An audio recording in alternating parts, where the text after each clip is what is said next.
Bienvenidos, hermanos. Este es un servicio, este es un culto muy especial.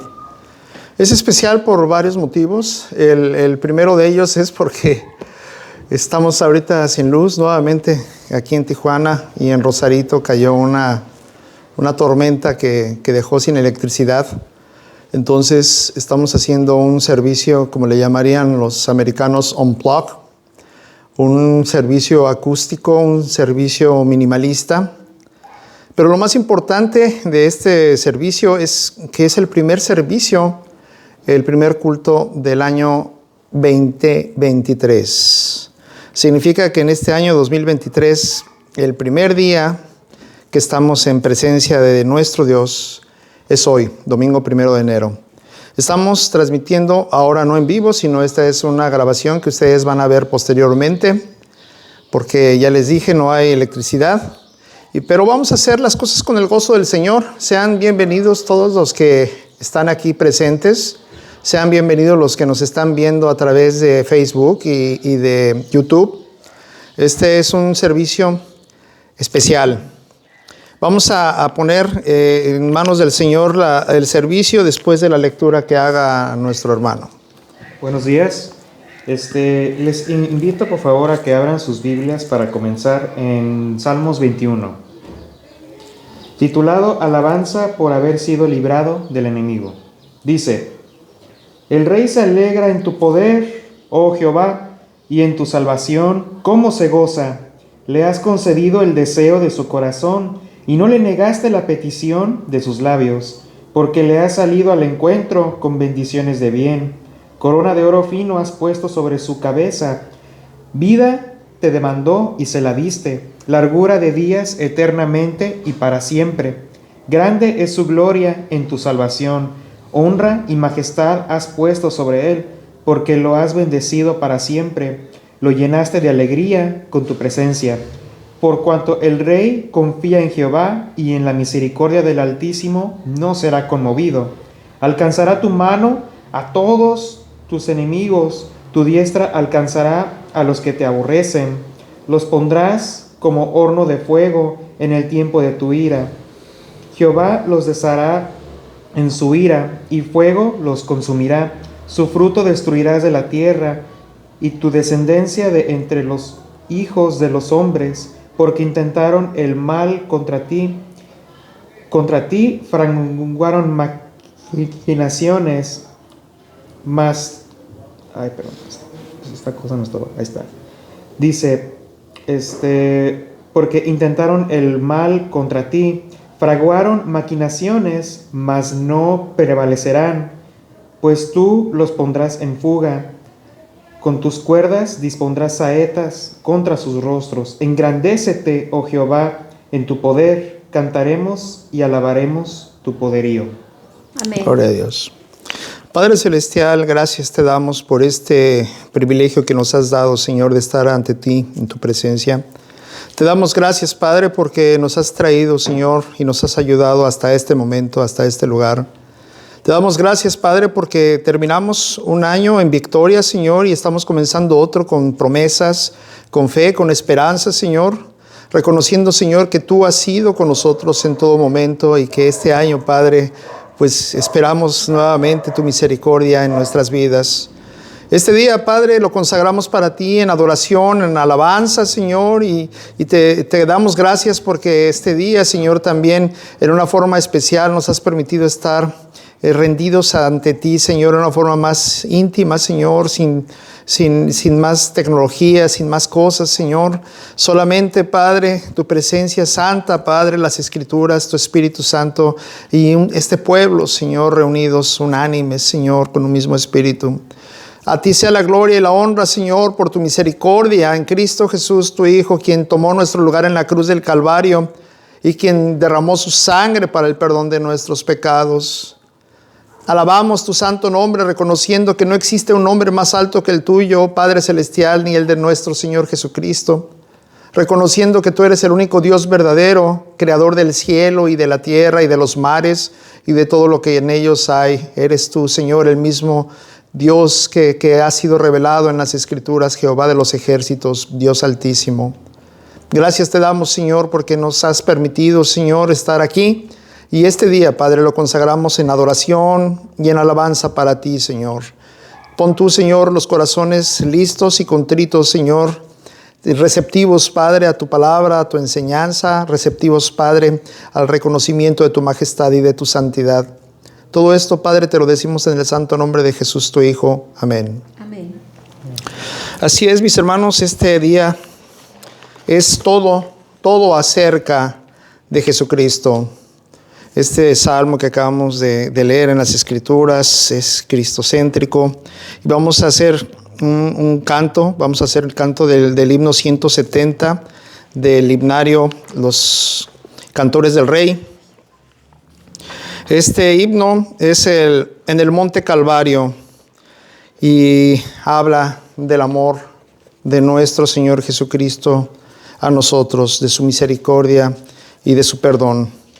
Este que es el primer día del año, les pido a los que están aquí presentes que no estén hasta atrás, sino que todos se hagan para acá, para que estemos más cerca y no haya necesidad de gritar mucho, ya que no hay sonido local.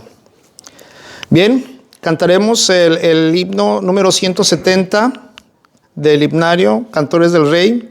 Está en la página 153 y dice así, voy a cambiar de lentes.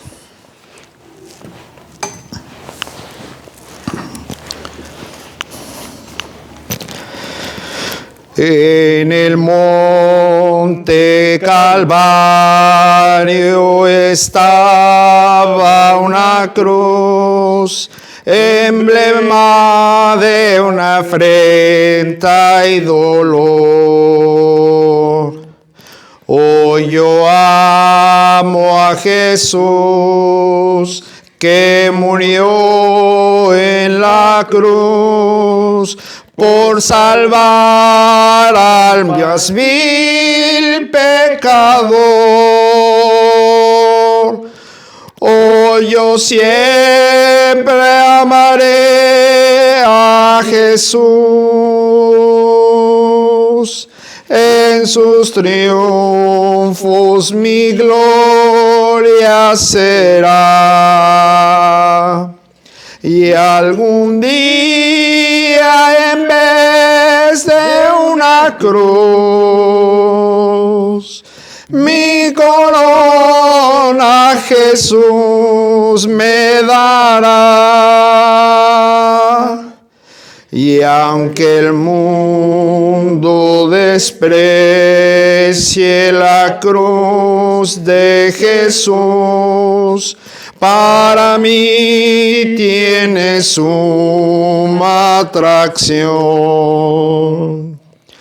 pues en ella llevó el Cordero de Dios de mi alma la condenación. Oh, yo siempre amaré a Jesús. En sus triunfos mi gloria será. Y algún día, en vez de una cruz, mi corona Jesús me dará. En la cruz de Jesús, su sangre vertió, hermosura contemplo sin par.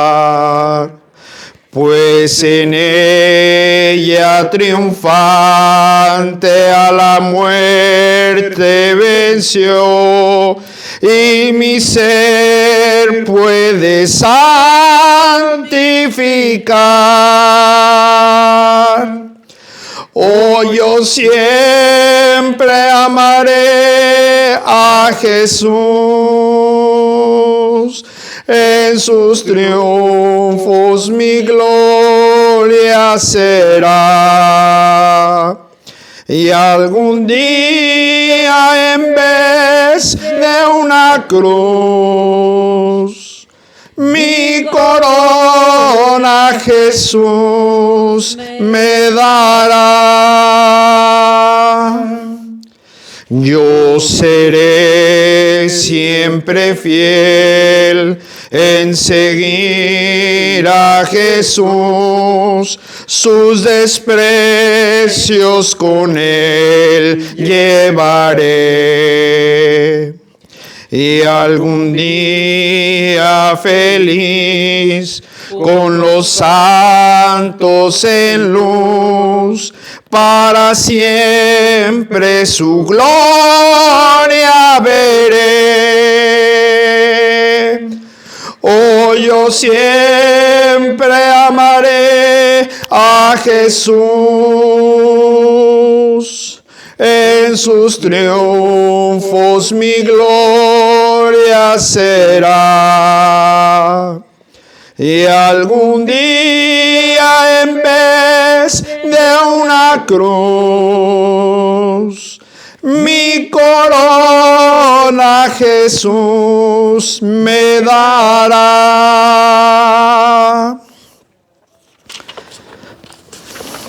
Gloria a Dios. Gloria a Dios. Hermanos, pues vamos a hacer lo que nuestro Dios le agrada que hagamos cuando estamos reunidos en su nombre, es adorarlo, glorificarlo, darle a Él la gloria, la honra, porque Él es digno de recibirla. Vamos a comenzar con el servicio, con el mensaje que Dios tiene preparado para el día de ahora. Le pido a mis hermanos que se sienten. Lo que sí debo recordarles, hermanos, es que aunque sea un servicio muy humilde y donde se reúnan dos o más en el nombre de Jesucristo, sabemos que nuestro Dios está presente.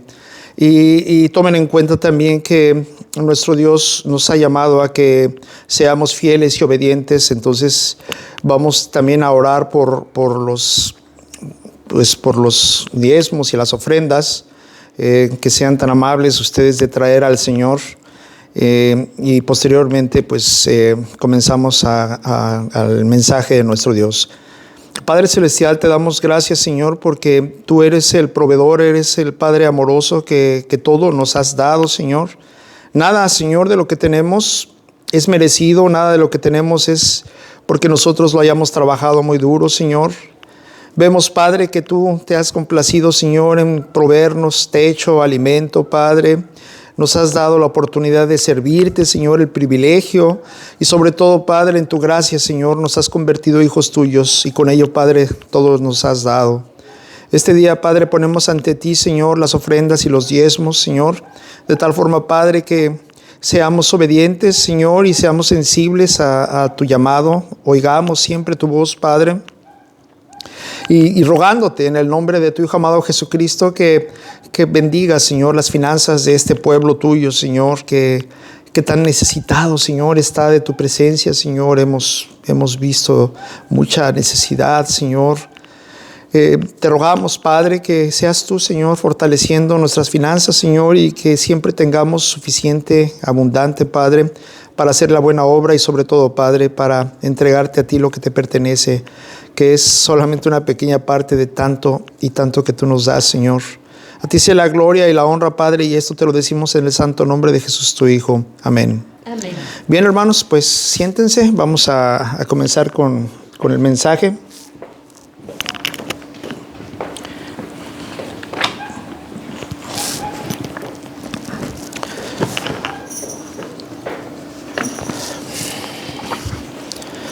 Este mensaje es poderoso, es extenso, pero vamos a tratar de comprimirlo un poco porque estamos ahorita trabajando con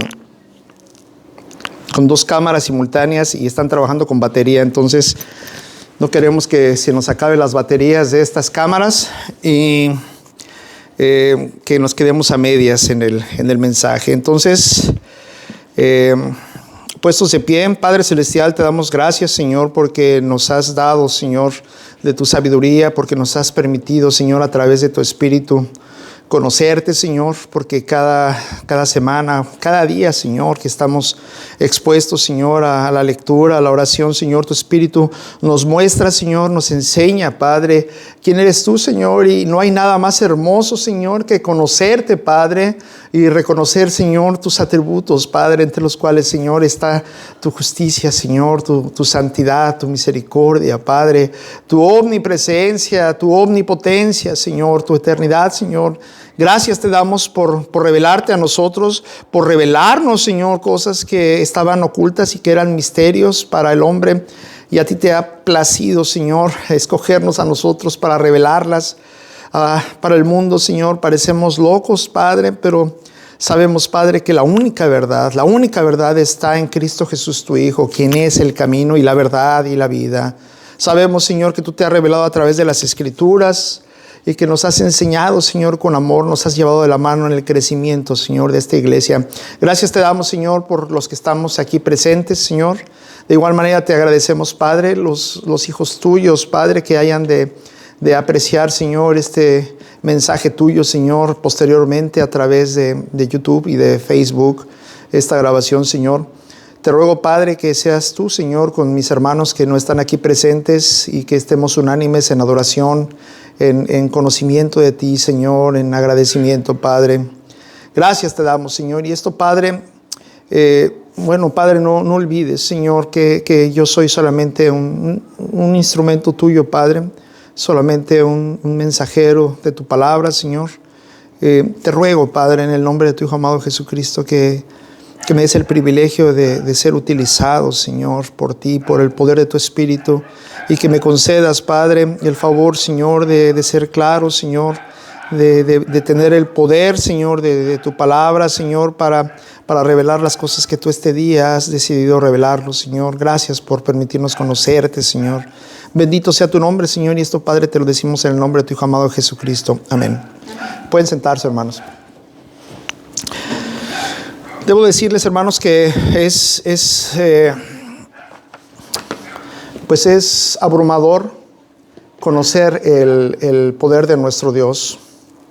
Es abrumador para nosotros, para nuestros corazones, conocer su majestad y su autoridad y su soberanía.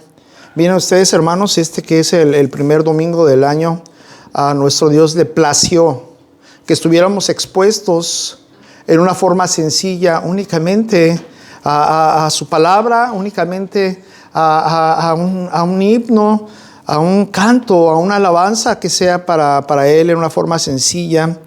Y como con el poder de un clic, nuestro Dios pues puede anular toda la tecnología y el sonido que nosotros podamos traer. Sin embargo, estamos aquí, hermanos, y es un gozo estar aquí. Estamos siempre complacidos y sabemos que es un privilegio porque nuestro Dios nos ha prometido que donde están dos o más, ahí Él está. Ahora bien, abran sus Biblias. Vamos a buscar en Primera de Samuel un versículo, el cual está denotando algo de lo que nosotros estamos viviendo en este momento, porque hemos de reconocer que hasta este día, ¿sí? Hasta este lugar que hemos llegado, Dios nos ha ayudado. Dios nos ha ayudado, y este mensaje es descrito en una sola palabra, que ahorita vamos a estudiar esta palabra en la forma en cómo fue usada, Ebenezer. Ebenezer no significa hasta aquí Dios nos ha traído, significa roca de ayuda. Roca de ayuda es Jesucristo, y esa ayuda es la que nos tiene aquí vivos por su misericordia, ya que si no existiera esa misericordia para con nosotros, no seríamos nada, hubiéramos ya sido consumidos. Y este día pues es una prueba clara de que Dios dice, hágase como yo quiero que se hagan las cosas, y aquí estamos, ¿de acuerdo, hermanos? Primera de Samuel, capítulo 7, versículo 12, dice así, y ahorita vamos a ver en qué contexto. Tomó luego Samuel una piedra y la puso entre Mizpa y Este es un lugar en Siria, en lo que es ahora Siria. Este es un lugar en el cual había una guerra, ¿sí? Y esta guerra fue victorioso el pueblo de Israel. Hasta ahí llegaron y pusieron esa prueba, esa piedra. Entonces tomó luego Samuel una piedra y la puso entre Mizpa y Sen y le puso por nombre Eben-Ezer, diciendo Samuel, hasta aquí nos ayudó Jehová. Y el hecho de que estemos este día, 1 de enero de este año 2023, significa que hasta aquí nos ha ayudado nuestro Dios. Hasta aquí nos ha ayudado nuestro Señor a llegar y vamos a ver algo que es muy importante, porque el mensaje que nuestro Dios tiene para con nosotros es siempre confrontante, es siempre de autoanálisis. Y esta hermosa cita bíblica en la cual Samuel puso esta piedra diciendo hasta aquí nos ayudó Jehová, es lo que nosotros estamos viviendo ahora. Es 1 de enero, es un nuevo año. Sabemos perfectamente bien que nuestro Dios, pues los calendarios no significan nada para nuestro Señor. Nuestro Dios no es un Dios que esté limitado por la línea del tiempo, esa es la verdad. El hombre, siempre observando las estrellas, las estaciones, ha dividido este viaje en la tierra, lo ha dividido en etapas, y eso es la formación del tiempo. Bien, hoy estamos iniciando lo que sería otra vuelta alrededor del Sol, que es una etapa. Reconocemos que estamos viviendo en un universo que es creación de nuestro Dios, Dios Altísimo, que tiene ese diseño perfecto por su sabiduría. Bien, nosotros estamos conscientes de que hasta aquí Dios nos ayudó, ¿sí? Y que hemos llegado a un lugar en el tiempo y en el espacio con la ayuda de nuestro Dios. Esta piedra de ayuda que Samuel llamó Eben-Ezer, significa esta roca nos ha traído hasta aquí. Y esta roca, mis hermanos, es Jesucristo. Esa roca es Jesucristo, sabemos, y estuvimos la semana pasada hablando las referencias mesiánicas de las profecías de la roca cumplidas en una sola persona, en nuestro Señor Jesucristo. Pero la palabra Eben-Ezer es muy común que entre cristianos se utilicen y dicen Eben-Ezer y hasta aquí el Señor nos ha traído, etc. Pero ¿cuándo es aplicable esta palabra? El contexto, hermanos, en el cual el pueblo de Israel fue ayudado es otra señal del poder de Dios. Cuando está ayudando a su pueblo, sabemos que el poder de Dios es un fuego consumidor. Sabemos que la presencia de Dios no es algo que podamos manipular a nuestro tiempo y a nuestras necesidades. Ya hemos hablado de este tiempo, de este tema en el cual las iglesias tienden luego a minimizar el papel de nuestro Dios, porque el papel de nuestro Dios es ser Dios. No es ser nuestro servidor ni nuestro proveedor. Entonces vamos a ver en qué contexto fue utilizada esta palabra y la severidad y seriedad con que Dios manifiesta su ayuda y su presencia. Para esto vamos a buscar nuevamente en el libro de 1 de Samuel, capítulo 6, versículo 20. Búsquenlo, por favor. La presencia de nuestro Dios es una presencia poderosa, es una presencia que echa abajo a todos aquellos que profieren palabra y dicen es que el Señor puso en mi corazón y el Señor se me presentó en una nube y el Señor me dijo esto. Realmente creo yo que hay muchas personas que están malinterpretando sus emociones del alma. Hay muchas personas que no han terminado de conocer a nuestro Dios, porque la presencia de nuestro Dios no solamente una ni dos veces en la Biblia nos ha mostrado que es consumidora, que es implacable. Dice así en 1 Samuel 6:20, estamos hablando de las personas que estaban en ese lugar, es un pueblo, ¿sí? Este es un pueblo del reino entre Efraín y de Judá. Después vamos a hablar un poquito de dónde están. Pero este pueblo, lo que dijeron, y fue una interrogante muy, muy seria que nos muestra el poder y la seriedad de la presencia de Dios. Dice, ¿quién podrá estar delante de Jehová, el Dios santo? Y subrayen lo que dice santo, porque nuestro Dios siempre en sus mensajes quiere que lo conozcamos como un Dios santo. Y las Escrituras dice que Dios es santo, santo, santo. ¿Quién podrá estar delante de Jehová, el Dios santo? Y luego viene otra pregunta. Esa pregunta es cuando ya no tenían a Moisés, cuando ya no tenían a Josué, ¿sí? Que eran los que hablaban con Dios. En este momento están preguntándose ellos, ¿a quién subirá desde nosotros para con Dios, para hablar con Él? Porque Dios es un Dios poderoso, es fuego consumidor. Bien, hermanos, este es un pequeño contexto para que sepamos la magnificencia de nuestro Dios y que realmente llegar a un servicio que sea el primer servicio del año, ¿sí?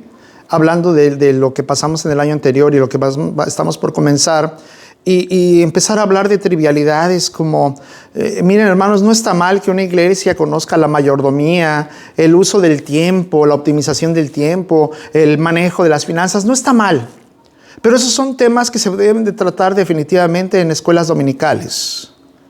Cuando estamos glorificando y alabando a nuestro Dios, no podemos detenernos en un tema como la dieta de Daniel o el pan de Ezequiel. Son cosas que enriquecen en cuanto al mensaje de la palabra, porque todo lo que viene en la Biblia es perfección, es poder. Pero cuando estamos haciendo reflexión y tratando de conocer si nosotros, hacernos un autoanálisis, si realmente, y vamos a tratar ese tema, no sé si lo podamos tratar hoy por el tiempo, pero el tema ¿soy realmente salvo? ¿Soy realmente un creyente que tiene la salvación? Es un tema muy poderoso y que está muy relacionado con esto. Y ahorita les voy a explicar por qué. Miren, hermanos, otra vez, estamos en 1 Samuel. Pero ahora vamos al capítulo 3, versículo 20. Vamos a leer con cuidado, y el Señor ha puesto que vamos a leer aproximadamente 3 capítulos. Quiero que por favor me vayan siguiendo con sus Biblias.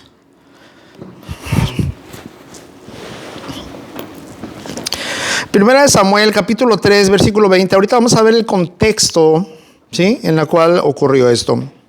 ¿Estamos ahí?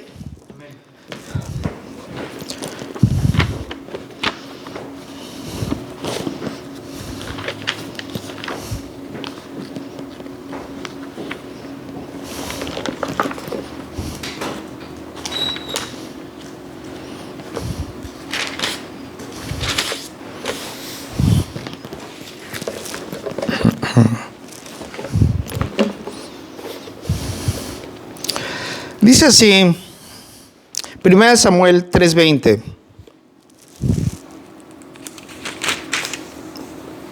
Tiene la letra más grande. Pon atención, dice así: y todo Israel, desde Dan hasta Beerseba, conoció que Samuel era fiel profeta de Jehová. Fíjense cómo estamos en una etapa, en una época en la cual ya no estaba Moisés. Ya Josué había hecho entrar al pueblo de Israel a la tierra prometida. Estaban ya en el proceso de estar tomando posesión. Ya había pasado la repartición, ¿sí? Y por algunas circunstancias que ahorita no vamos a manejar, fue revelado que Samuel habría de ser el que pues fuera juez, así le llamamos en esta etapa de la historia de Israel. Iba a ser juez de Israel, y este juez iba a actuar con la justicia de Dios en representación de Dios. Cuando un pueblo es teocrático, es gobernado por Dios, ¿sí estamos de acuerdo? Y si es gobernado por Dios, se necesita alguien que esté llevando ese mensaje de Dios al pueblo y que esté hablando por el pueblo ante Dios. En este caso, aquí se estaba reconociendo que Samuel era fiel profeta de Jehová. Y Jehová volvió a aparecer en Silo o en Silo, porque Jehová se manifestó a Samuel en Silo por la palabra de Jehová. ¿Sí? Y Samuel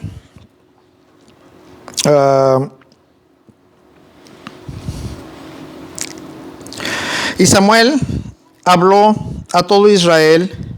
Por aquel tiempo salió Israel a encontrar en batalla a los filisteos y acampó junto, fíjense cómo se le llama ese lugar, Ebenezer. Fíjense, ahora ya está Samuel con un liderazgo en el pueblo de Israel. Y Samuel habló a todo Israel, pero porque ya antes había hablado Jehová con Samuel. Y por aquel tiempo salió Israel a encontrar en batalla a los filisteos y acampó junto a Ebenezer. Y los filisteos acamparon en Afec. Y los filisteos presentaron la batalla a Israel trabándose, y esa palabra trabándose, el combate, significa de que se estaban dando un tiro realmente parejo, ¿sí? Israel fue vencido delante de los filisteos, los cuales hirieron en la batalla en el campo como a 4,000 hombres. Los filisteos vencieron a Israel. Entonces resulta que la primera tarea que tuvo Samuel de Dios fue enfrentarse a los filisteos en este momento, y perdieron. Cuando volvió el pueblo al campamento, los ancianos de Israel dijeron, y pongan atención, ¿por qué nos ha herido hoy Jehová delante de los filisteos? Primero que nada están reconociendo que la victoria o la derrota viene de Dios, y estaban reconociendo que si estaban siendo heridos o vencidos es porque era la voluntad de Dios. ¿Por qué nos ha herido hoy Jehová delante de los filisteos? Traigamos a nosotros de Silo, que es la ciudad en la que ellos tenían la central o la estación, el arca del pacto de Jehová, para que viniendo entre nosotros nos salve de la mano de nuestros enemigos. ¿Sí? Y envió el pueblo a Silo. Es que lo digo Silo porque antes había una tienda electrónica que se llamaba así en Estados Unidos y no puedo dejar de pronunciarlo así. Pero envió al pueblo Silo y trajeron de allá el arca del pacto de Jehová. Fíjense lo que está ocurriendo, ¿de acuerdo? Salieron a guerra, les dieron en la torre los filisteos y ellos dijeron, híjole, ¿por qué nos ha herido Dios? ¿Sabes qué? Vete a la ciudad y tráete el arca de Jehová. ¿Sí? Entonces envió el pueblo a Silo y trajeron de allá el arca del pacto de Jehová, de los ejércitos, que moraba entre los querubines. Fíjense la acotación cuando dice Jehová de los ejércitos que moraba entre los querubines. Están hablando del propiciatorio, de la santidad de Dios. Ok, ahorita no vamos a profundizar mucho en eso. Y los dos hijos de Elí era el líder religioso, el sacerdote, ¿sí? Elí, cuyos hijos eran Ofni y Finés, ¿sí? Estaban allí con el arca del pacto de Dios. Versículo 5, aconteció que cuando el arca del pacto de Jehová llegó al campamento, el campamento donde estaba la guerra, ¿sí? La trajeron de la ciudad al campamento. Todo Israel gritó con gran júbilo, ¿sí? Gritaron tan fuerte que la tierra tembló. Estamos en el versículo 6, ¿de acuerdo? Del capítulo 4 de Samuel. Tengan sus Biblias abiertas. Versículo 6, cuando los filisteos oyeron la voz de júbilo, dijeron, ¿qué voz de gran júbilo es esta en el campamento de los hebreos? Ellos mismos se preguntaron, ¿verdad? Y después los filisteos supieron que el arca de Jehová había sido traída al campamento de guerra. Y ahí les va. Fíjense en el 7, ¿qué es lo que dice? Y los filisteos, ¿qué? Tuvieron miedo. Qué importante es el reconocimiento del poder y de la justicia de Dios, a tal extremo que Jehová en ese momento no era reconocido como Dios de los filisteos, pero ellos tuvieron miedo, ¿sí? Porque decían, ha venido Dios al campamento. ¿Y qué fue lo que dijeron los filisteos?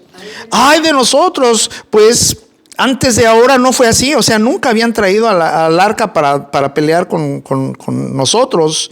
Y luego en el 8 volvieron a decir los filisteos: ¡ay de nosotros! ¿Quién nos librará de la mano de estos dioses? Ellos estaban un poco equivocados o despistados, porque ellos conocían las maravillas y las señales que Jehová había hecho para liberar al pueblo de Israel en Egipto. Y sabían que había peleado con 10 dioses egipcios, ¿sí? Y que a todos los había derrotado, y ellos podían pensar que eran 10 dioses que se dieron entre ellos. Pero aquí están un poco confundidos, pero dicen: ¿quién nos librará de la mano de estos dioses poderosos? Estos son los dioses que hirieron a Egipto con toda la plaga en el desierto. ¿Y qué fue lo que dijeron los filisteos? Dijeron: bueno, ok, reconocieron primero que nada que es el Dios de los hebreos, que es muy poderoso porque sacó al pueblo, pero dijeron: ok, pues vamos a darnos. Entonces dijeron: esforzaos, oh filisteos, y ser hombres, para que no sirváis a los hebreos como ellos os han servido a vosotros. Sed hombres y pelead. O sea, se estaban dando ánimo los filisteos ellos mismos. Dijeron: aquí está el arca, pero pues vamos a ver de cómo nos toca. Versículo 10: pelearon pues los filisteos e Israel fue vencido. Fíjense, la primera vez los vencieron, y la segunda vez dijeron: ok, vamos a traer el arca de Jehová, y ahora sí les vamos a dar en la torre a los filisteos. ¿Y qué pasó? Fueron vencidos otra vez. Pelearon pues los filisteos e Israel fue vencido, y no solo fue vencido, tuvo que huir cada cual. Ay, gracias a Dios que ya llegó la luz. Tuvieron que huir cada cual a sus tiendas, y fue hecha muy grande mortandad, pues cayeron de Israel 30,000 hombres. Al principio, ¿cuántos habían caído? 4,000. Esta segunda vez, 30,000, y llevaban el arca. ¿Qué pasó? ¿Verdad que estamos viendo algo muy, muy extraño? Y el arca de Dios, no solamente perdieron ellos, sino que dice ahí: el arca de Dios fue tomada, y muertos los 2 hijos de Elí, que eran sacerdotes, que estaban ellos ungidos y estaban autorizados para tocar, para transportar el arca, pero no habían sido autorizados para sacar el arca aquel día de Silo. Simple y sencillamente ellos tomaron su decisión y dijeron: vamos a traer nuestra arma. Pensaban que el arca de Dios es un arma, es una herramienta que ellos podían utilizar de acuerdo a su tiempo y a sus necesidades. Y esto es algo en lo que muchos de la iglesia está cayendo hoy en día. Piensan que Dios es un Dios a nuestro servicio, a nuestras necesidades, y que cuando yo quiero, Dios con nosotros, Emmanuel, Dios con nosotros, y Dios está con nosotros, ¿quién contra nosotros? Y es muy fácil que las iglesias estén diciendo esto. Me estoy saliendo de la cámara, ya se me había olvidado, si es que me estoy yendo para allá. Pero Dios es Dios. Dios, Jehová de los ejércitos, es Dios altísimo y todopoderoso y soberano. Y tú no vas a agarrar a un rey y le vas a decir: vente para acá, rey, te vamos a poner ahí porque tú eres nuestro amuleto. Eso está mal. Está mal en todos los sentidos. Y la iglesia actual dice: es que si Dios con nosotros, ¿quién contra nosotros? Y Dios proveerá. Y están muy confundidos, porque la verdad es que los creyentes en las iglesias están muy engañados acerca de quién es Dios. Sus pastores, sus ancianos, sus maestros de escuela dominical no les están enseñando a conocer la deidad, la soberanía, la santidad de Dios. No es un muñeco que agarran: vamos a llevarnos a Dios a la guerra y les vamos a hacer así y se van a espantar. No, ellos se llevaron sin permiso de Dios el arca a la guerra y murieron 30,000 gentes. Y corriendo de la batalla, un hombre de Benjamín, fíjense, entonces el versículo 11: y el arca de Dios fue tomada. No solamente perdieron la batalla, sino los filisteos que hicieron: trajeron su arca y la agarraron ellos. ¿Recuerdan ustedes que ya hablamos acerca de las personas que deben tocar el arca? que mueren inmediatamente, son fulminados. Ahora yo les voy a preguntar, ¿cómo les quitaron el arca a los israelitas y no murieron los soldados que le agarraron el arca? Eso es muy interesante, ¿verdad? ¿Por qué? Porque Dios estaba concediendo todo esto, porque Dios tenía un plan para todo esto, ¿sí? El arca se las arrebataron a los israelitas, que es el objeto más significativo para el pueblo, ¿sí? Y no solo eso, mataron a los dos hijos del sacerdote Elí, Ofni y Finés, del sacerdote Elí, ¿ok? Y corriendo de la batalla, un hombre de Benjamín llegó al mismo día a Silo, y este mensajero llegó con los vestidos rotos y traía tierra sobre su cabeza. Versículo 13. Y cuando llegó, he aquí que Elí, el papá de los dos muchachos que fueron muertos, estaba sentado en una silla vigilando junto al camino, porque su corazón estaba temblando por causa del arca. ¿Por qué estaba temblando por causa del arca? ¿Será que Elí no tenía la seguridad de que Dios los iba a ayudar? Porque se llevaron el arca que estaba bajo su resguardo. Si estamos viendo, ¿verdad? Temblando por causa del arca de Dios. Llegando pues aquel hombre o ese mensajero a la ciudad de Silo o de Silo, y dadas las nuevas, le dio las noticias, toda la ciudad, ¿qué hizo? Gritó. Imagínense lo que significa para una ciudad grande de hebreos, de israelitas, saber que se llevaron el arca de Dios a la guerra y que perdieron la guerra y les quitaron el arca. Ha de haber sido una cosa bien ruda. Cuando Elí oyó el estruendo de la gritería, dijo: ¿qué estruendo de alboroto es este? Y el mensajero, aquel hombre, vino a prisa y dio las noticias, las nuevas a Elí. Y era ya Elí de edad de 98 años, y sus ojos se habían oscurecido de modo que no podía ver.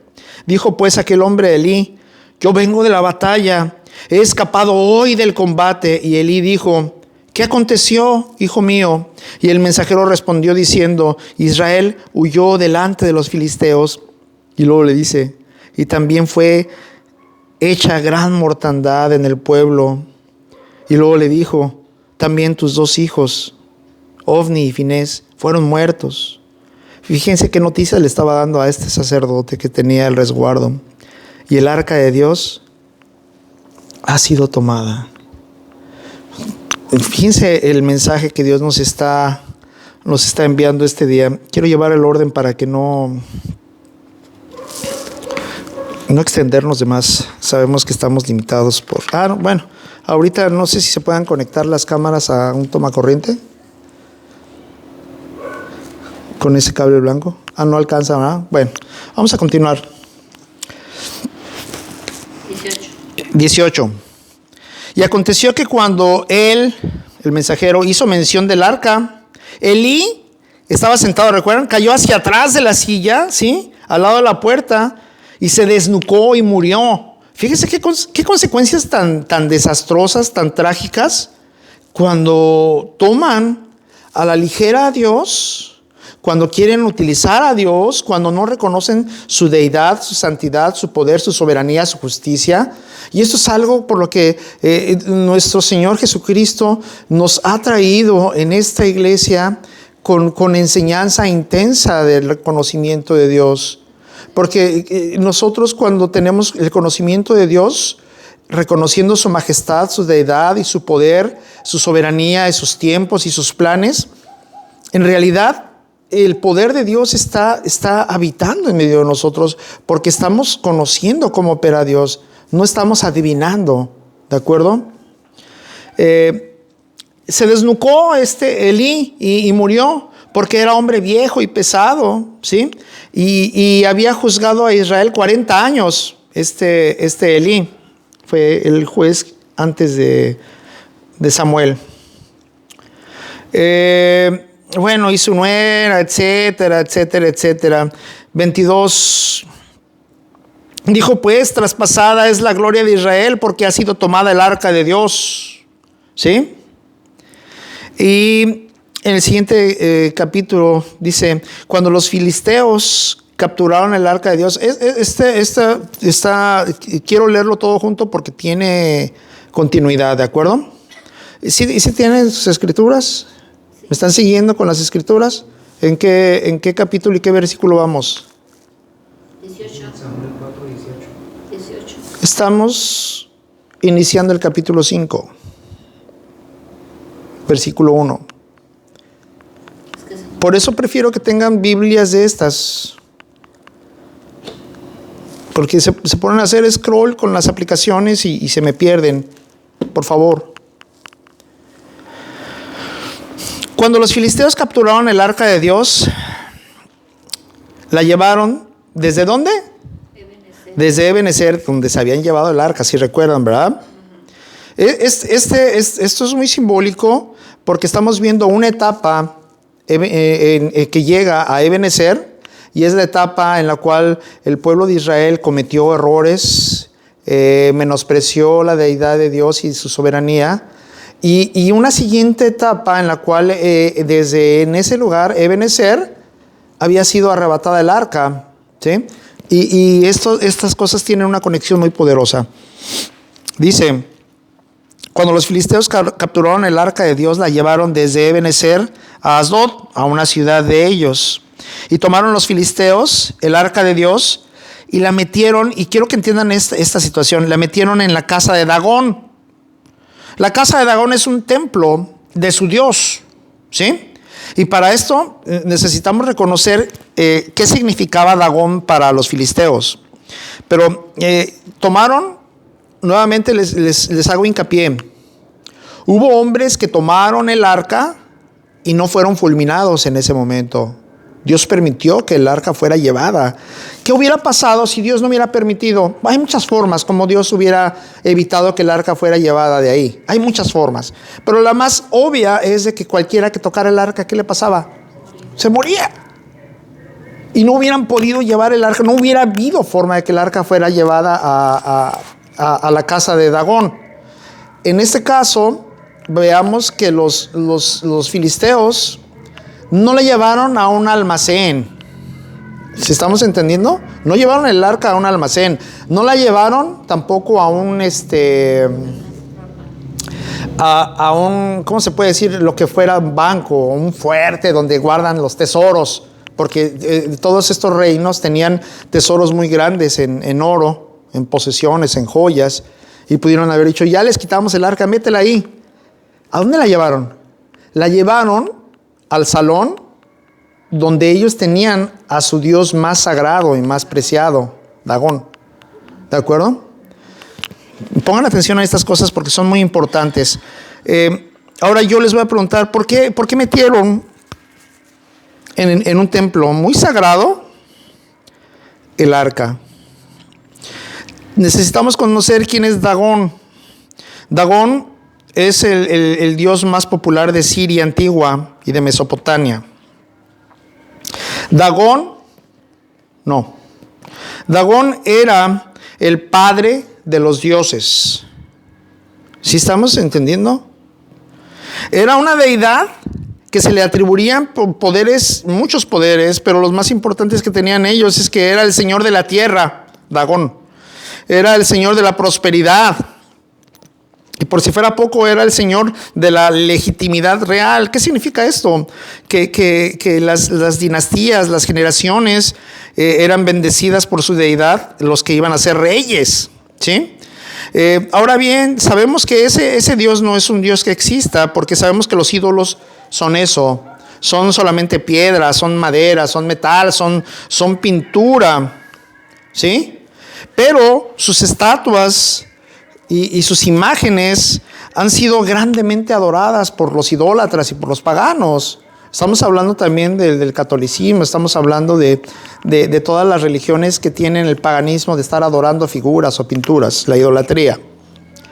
Bueno, esta estatua o imagen era un verdadero peso completo en todos los ídolos, porque llevaron el arca al templo donde tenían a su más grande Dios. ¿Ok? Y ahorita vamos a ver lo que nuestro Señor hizo. Por eso Dios permitió que el arca fuera llevada ahí. ¿Sí estamos entendiendo? No son casualidades, porque Dios muestra, y ahorita lo vamos a ver, bueno, vamos a leer, Dios muestra que en cada paso, cada operación que hace nuestro Dios porque tiene un plan, y los planes de Dios no son hay veces de una sola cosa. Los planes de Dios son planes que tienen múltiples propósitos para múltiples personas y múltiples propósitos. La voluntad de Dios es perfecta, es muy poderosa, ¿de acuerdo? Las operaciones de nuestro Dios. Versículo 3. Y cuando al siguiente día los de Asdod, que es la ciudad donde se llevaron el arca, se levantaron de mañana. ¿Así estamos en el versículo 3? No se pierdan de las escrituras. He aquí que su Dios, el Dios de ellos, he aquí que Dagón había sido postrado. Quiere decir que la estatua de Dagón, que tenía una cabeza como de pescado, esa estatua majestuosa estaba tirada con la cara hacia abajo, ¿sí?, hacia el arca de Dios. ¿Qué significa? Dios sabe que la estatua de Dagón no es Dios, no es Dagón, pero estaba dando una muestra, una señal a los filisteos, y esta muestra, esta señal de los filisteos era: el único Dios es Jehová de los ejércitos. Y si tú piensas que esa estatua es tu Dios, mira lo que esa estatua está haciéndome a mí, dice Dios. Está postrada ante mí. Está teniendo una reverencia. Entonces, he aquí que Dagón postrado en tierra delante del arca de Jehová. Y tomaron a Dagón y lo volvieron otra vez a levantar, la estatua, ¿sí? Y volviéndose a levantar de mañana, el siguiente día, he aquí que Dagón había caído otra vez postrado en tierra delante del arca de Jehová. Pero ahora la cabeza de Dagón y las dos palmas de sus manos estaban cortadas sobre el altar o el umbral, habiéndole quedado a Dagón solamente el tronco. ¿Qué enseñanza estaba dando? Nuestro Dios estaba enseñándoles a los filisteos: ¿saben qué? El único Dios verdadero soy yo. Amén. Y estos filisteos le tenían temor a Dios. Y ese es un temor genuino. Y hermanos, entiendan, esas mentiras de Dios en las cuales cada vez que hablan del temor, las mentiras de Satanás, que hablan que el temor a Dios es únicamente un temor reverente, no, hermanos, es un temor verdadero. Es un temor absolutamente verdadero. Sí tiene que incluir la reverencia, pero es un temor que ya oímos, que los de la misma ciudad decían: ¿quién puede estar ante Dios?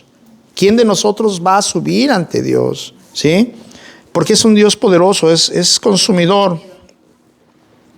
Entonces Dios estaba mostrando a los filisteos que su gran Dios no era más que un pedazo de piedra o de metal, y que nada tenía que hacer ante la presencia de Jehová de los ejércitos. Continuamos leyendo. Todo esto va a tener ahorita una conexión, ¿de acuerdo? Estamos en 1 Samuel todavía, ¿sí? Capítulo 5, versículo 5. Amén. Se volvió a ir la luz, ¿verdad? Sí. Gloria a Dios que estamos todavía. Por esta causa, ¿estamos en la Biblia? Ok. Por esta causa los sacerdotes de Dagón y todos los que entran en el templo de Dagón no pisan el umbral de Dagón de Asdod hasta hoy. Bueno. Y se agravó la mano de Jehová, y ahora vamos a ver por qué Jehová permitió que el arca fuera llevada.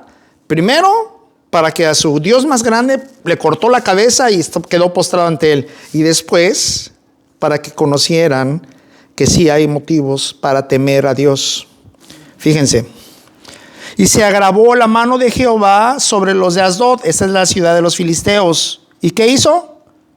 Y los destruyó a los de esa ciudad. Y los hirió ¿con qué? Con tumores en esa ciudad y en todo el territorio de los filisteos. La presencia del arca de Dios fue tan poderosa que generó en todos los que estaban en las cercanías tumores. tumores, muerte.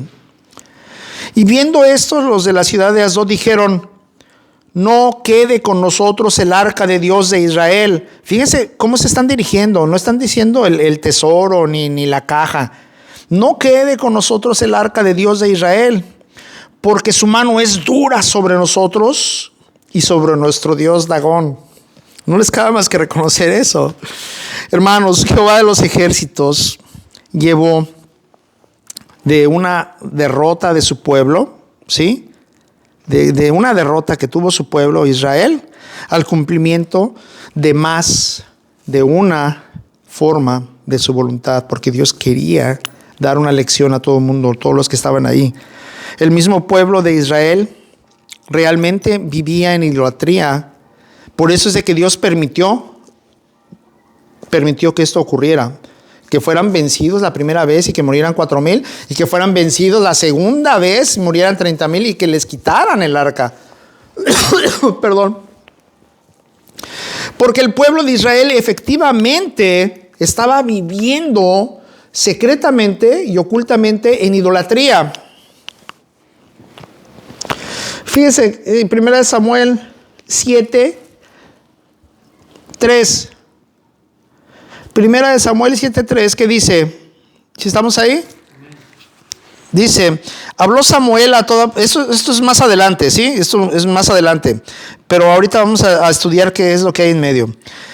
Habló Samuel a toda la casa de Israel diciendo, fíjense lo que les está diciendo: si de todo vuestro corazón os volvéis a Jehová, quiere decir que ya se habían retirado o alejado de Dios. Ojo, iglesia. Ojo, iglesia, cuando empiecen a entibiecerse, a ser más distantes de Dios en oración, en lectura, en temor, en darse permisos de hacer ciertos pecadillos, que al cabo la misericordia de Dios es muy grande. Eso es distanciarse de Dios. Nadie quiere estar distante de un Dios vivo. Dice: si todo vuestro pueblo os volvéis, quiere decir que se habían alejado, ¿verdad? A Jehová, ¿sí? Quitad los dioses ajenos. ¿Qué significa? Había dioses en medio del pueblo de Israel todavía. Quitad los dioses ajenos y a Astarot de entre vosotros, y preparad vuestro corazón a Jehová, y solo a Él servid. Quiere decir que le estaban sirviendo a otros dioses. Hermanos, cada vez que en la palabra de Dios se habla de idolatría, de adulterio, es porque en el pueblo de Dios hay una gran multitud de creyentes que todavía tienen ídolos. Y no solamente estoy hablando que sean puras vírgenes pegadas en una pared o estatuas. Ya hemos hablado de que la idolatría puede ser en forma de que tú levantes un Dios y que se llame como tú quieras que se llama, pero que lo amas más que a Dios, el verdadero Dios altísimo. Puede ser tu trabajo, puede ser tu escuela, puede ser tu belleza física como un narciso, puede ser la aceptación social, tus amistades, tu dinero, tus posesiones se pueden convertir en tu propio Dios. Y Dios no está ciego. Dios conoce nuestros corazones y sabe cuando nosotros en nuestro corazón estamos diciendo: qué fastidio esto que estamos haciendo. Conoce nuestro Dios si lo estamos haciendo o no con gusto. Cuidado de verdad. Dice: quitad los dioses ajenos y Astarot de entre vosotros y preparad vuestro corazón a Jehová. Preparad vuestro corazón a Jehová y solo a Él servid. Y si ustedes hacen eso, os librará de la mano de los filisteos. Entonces los hijos de Israel quitaron los Baales y Astarot y comenzaron a servir a Jehová. Entonces el pueblo de Israel estaba siendo idólatra y adúltero. Por eso Dios permitió que en esa primera guerra les dieran en la torre y en la segunda les dieran el doble tap, los pusieran pero bien duro les quitaron inclusive el arca. Dios tenía que reprender a su pueblo, pero a la vez tenía que mostrar a los filisteos quién es el verdadero Dios viviente. En medio de su plan estaba, hermanos, enseñar lo que es su principal atributo. ¿Cuál es el principal atributo de Dios? Ya lo hemos mencionado. Dios tiene muchos atributos, pero ¿cuál es el atributo que Dios repite en las Escrituras y que lo dice 3 veces? Su santidad. Santo, santo, santo. ¿Sí? Continúa en el 8. Convocaron pues a todos los príncipes de los filisteos y les dijeron: ¿qué haremos del arca de Dios del Dios de Israel?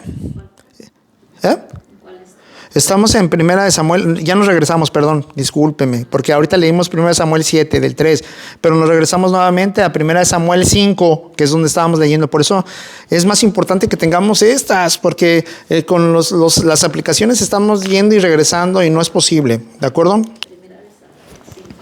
Estamos en 1 Samuel 5 y ahorita estamos en el versículo 8. Convocaron pues a todos los príncipes. ¿En qué nos quedamos? Nos quedamos en que los filisteos empezaron a tener tumores y dijeron: ¿saben qué? Tenemos que regresar el arca, no podemos quedarnos con el arca. ¿Qué hacemos? Convocaron a todos sus viejitos. Bueno, los ancianos es cuando decimos los líderes, los que gobiernan. Convocaron pues a todos los príncipes de los filisteos y les dijeron: ¿qué haremos del arca del Dios de Israel? Y ellos respondieron: pásese el arca de Dios de Israel, ¿sí? Pásenla a Gat, que es otra ciudad de los filisteos. Los veo muy distraídos. ¿Qué pasa, mi gente?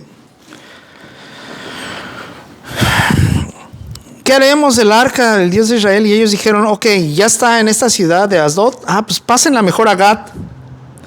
Y pasaron el arca otra vez, ¿sí?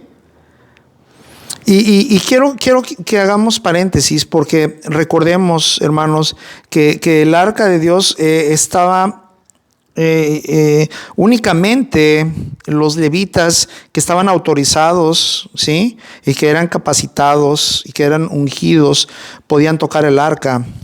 Nuevamente, ¿qué estamos viendo aquí? De que agarraron el arca y la pasaron de una ciudad a otra. Todavía no, Dios no permitió que fueran destruidos los que tocaban el arca. ¿Sí estamos viendo?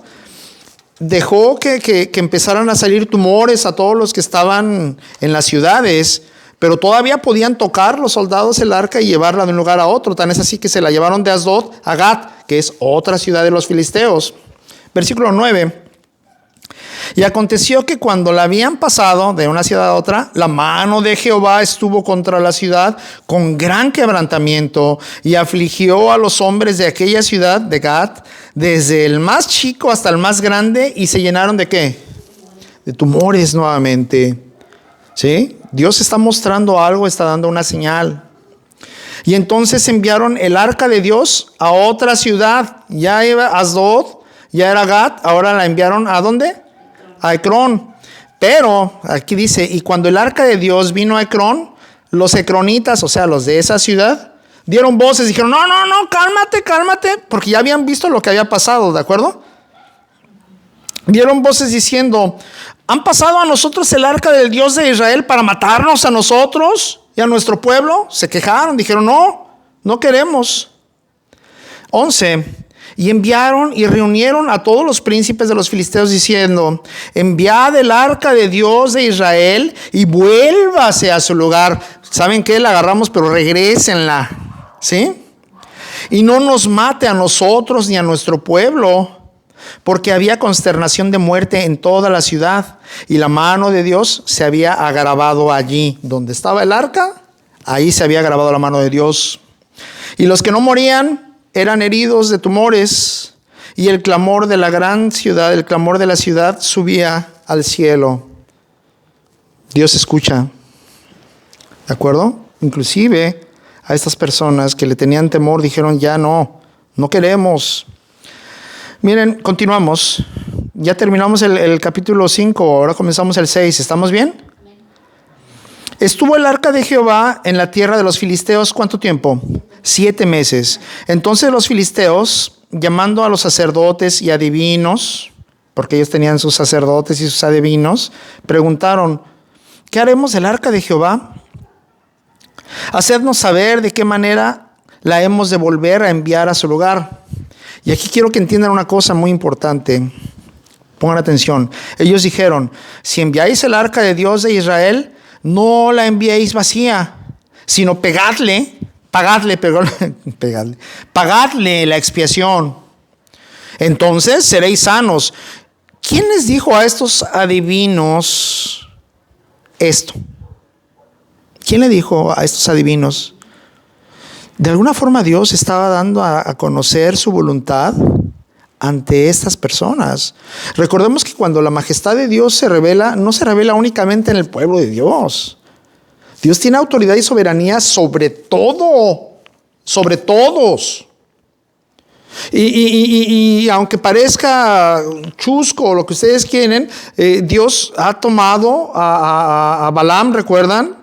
Que era un adivino y lo demás, que querían el pueblo enemigo que maldijera a Israel, ¿sí? Y Dios habló a través de él. O sea, Dios habla a través de quien Dios quiere hablar, ¿sí? Entonces, aquí Dios está dando a conocer a estos adivinos, ¿sí? Porque ellos están diciendo: si enviáis el arca de Dios de Israel, no la enviéis vacía, sino pagadle la expiación, entonces seréis sanos. ¿Con qué seguridad ellos estaban diciendo que iban a ser sanos? ¿Quién les dijo que iban a ser sanos si pagaban esa expiación? Y conoceréis, porque no se apartó de vosotros su mano. O sea, fíjense, todavía vamos a conocer lo que ocurrió bien. Y ellos dijeron: ¿y de a cuánto estamos hablando? En pocas palabras, ¿verdad? ¿Y qué será la expiación que le paguemos? Y aquí entramos en una cosa que no vamos a cotejarla, pero reconozcamos que la expiación en las leyes del pueblo de Dios siempre era como un porcentaje. Si tú debías algo, tenías que pagar el 20% adicional, ¿sí? Entonces aquí se está llevando a cabo que se cumple la ley de Dios, porque ¿cómo llegó a los oídos de estos adivinos que tenían que pagar una expiación adicional por haberse llevado el arca? ¿Y de cuánto era? ¿Sí me explicó? Y aquí estamos viendo. ¿Y qué será la expiación? Que estamos en el 4. Que le pagaremos. Ellos respondieron: conforme al número de los príncipes de los filisteos. ¿De dónde sacaron esa idea ellos?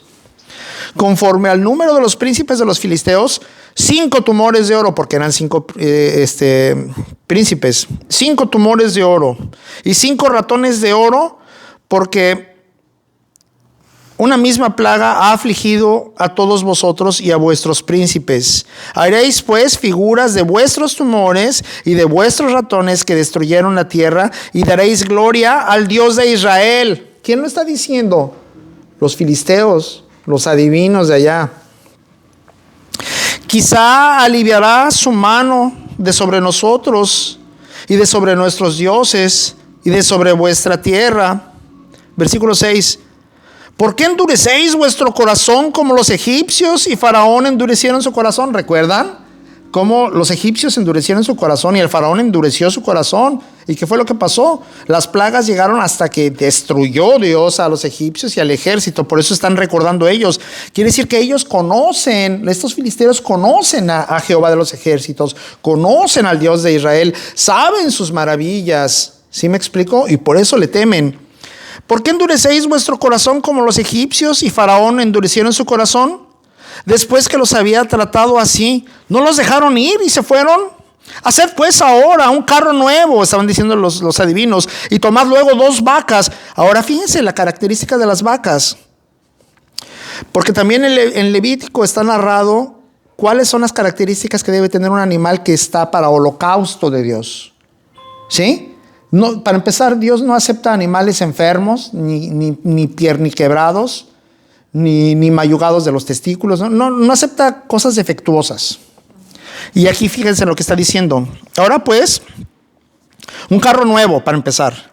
Y tomad luego 2 vacas que críen. Significa que son 2 vacas fértiles y que ya tuvieron becerritos, a las cuales no haya sido puesto yugo, que nunca hayan sido utilizadas como bueyes para arar ni para jalar carros. Eran vaquitas nuevas, ¿sí?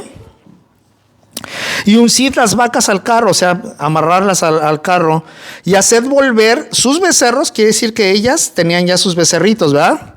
Y haced volver sus becerros de detrás de ellas a casa. Tomaréis luego el arca de Jehová y la pondréis sobre el carro. Fíjense cómo todavía podían agarrar el arca y ponerla en el carro. ¿Recuerdan qué fue lo que le pasó a Usa cuando iba entrando el arca y que estaban los bueyes y que se iba a caer de un carro? La tocó. ¿Y qué le pasó a Usa? Fulminó. Quiere decir que Dios estaba en ese momento permitiendo que su arca fuera tocada para que fuera regresada. Si no, imagínense. ¿De acuerdo?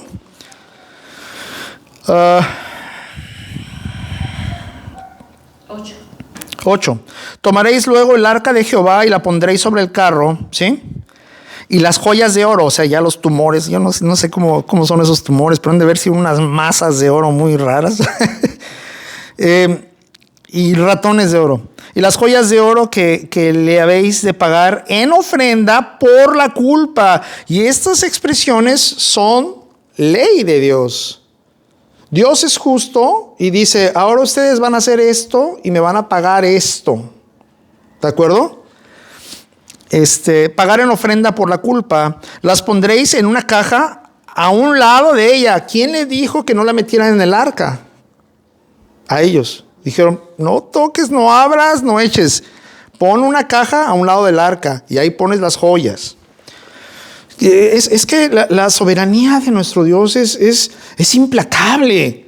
Es lo que Dios quiere que conozcamos. Y no solo que conozcamos al Dios del Antiguo Testamento, porque todo el poder y la deidad del Dios del Antiguo Testamento, Jehová de los ejércitos, está en su Hijo. Está en Jesucristo. Por eso es de que cuando oigo yo esos testimonios de que estaba yo en mi cuarto y se sentó en mi cama Jesucristo a mi lado, por favor, o que se llegó en una nube y me empezó a hablar Jesucristo. Dios no opera así. Dios no opera así. Dios opera aquí y a través del Espíritu. El Espíritu que ha puesto en nosotros. Y el Espíritu que ha puesto en nosotros, Él nos da órdenes y dice, haz esto y esto y esto. Y la gente se confunde y dice, es que Dios puso en mi corazón, por favor. Me irrita ver que a Dios lo tengan en un concepto. Miren, Dios nos va a permitir que lo sigamos conociendo para que veamos la forma en cómo opera la palabra de Dios, y la forma en cómo operó con los profetas, la forma en cómo fueron cerradas las escrituras, la forma inclusive en cómo los milagros y las señales. Los milagros y las señales existen actualmente, pero no son como eran al inicio de la iglesia primitiva. Al inicio de la iglesia primitiva eran unas manifestaciones que estaban y tenían un propósito. ¿Cuál? La formación del reino de Dios. La iglesia. ¿Sí? Y hoy en día hay cosas que si alguien da testimonio o pone videos de que en tal iglesia resucitaron a alguien, son mentiras. Hay un nivel de milagros y de maravillas que Dios da permiso de que ocurran, pero el milagro más grande que puede existir es el de la conversión, es el de la regeneración, es el de la salvación. Hablaremos después de eso. Dice, y las pondréis en una caja a un lado de ella. ¿Están bien las cámaras? Y dejaréis que se vaya. Fíjense qué hermoso, ¿Quién les dijo a ellos? Y dejaréis que se vaya el carrito con las vacas. Pónganla de eso, pongan todo, ponen las vaquitas enfrente y sus becerros que vayan siguiendo. O sea, y ahí van las vaquitas. Y fíjense lo que dice. Estamos al final del 8. Y dejaréis que se vaya y observaréis, ¿sí? Observaréis. Si sube por el camino de su tierra a Bet-Semes. Bet-Semes era de las primeras ciudades fronterizas entre Filistea e Israel, ¿sí? Y era una ciudad, no estoy seguro si era parte de Judá o parte de Efratas, pero en fin, era una ciudad de Israel, ¿de acuerdo? Entonces dejaréis que se vaya y observéis si sube, porque nadie iba guiando ese carro, ¿de acuerdo?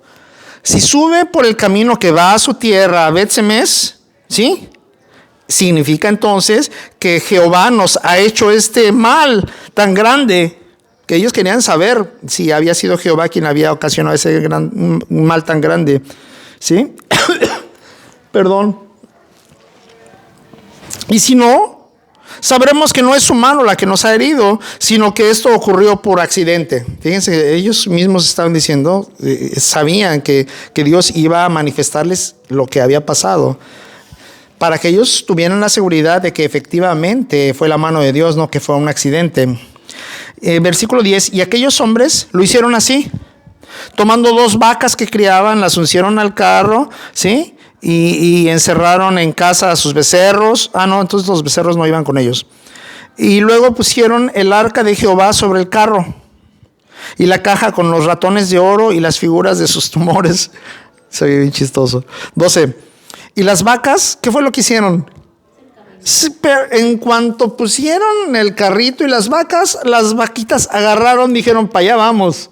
Pero sin duda, aquí dice, y las vacas se encaminaron por el camino de Bet-Semes, o sea, empezaron a subir hacia allá, y seguían el camino, ni siquiera se desviaron, seguían camino recto, andando y bramando, sin apartarse ni a derecha ni a izquierda.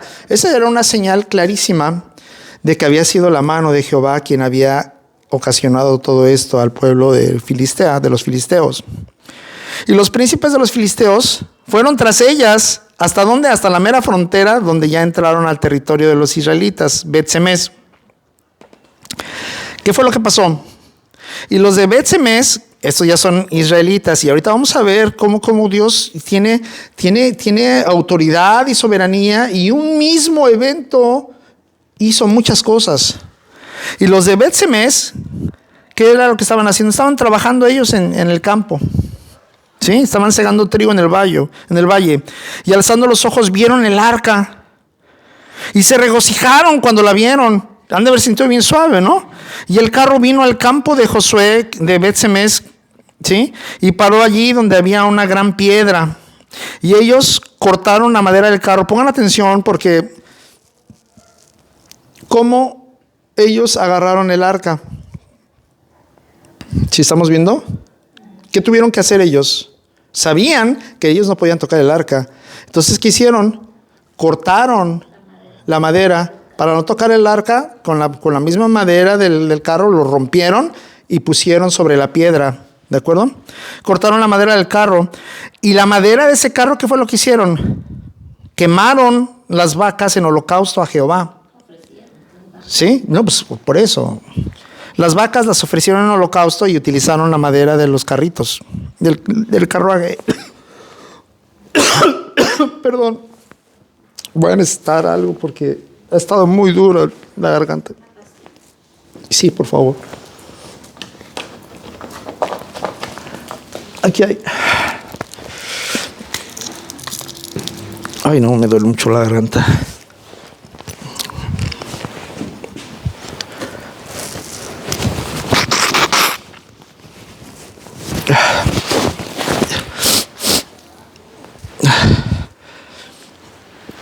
¿Dónde me quedé?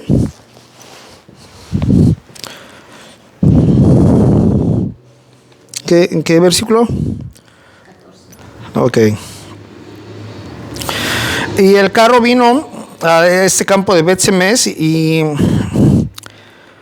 paró ahí donde había una gran piedra, y ellos cortaron la madera del carro y ofrecieron las vacas en holocausto a Jehová. Y los levitas, ahora sí, los levitas bajaron el arca de Jehová.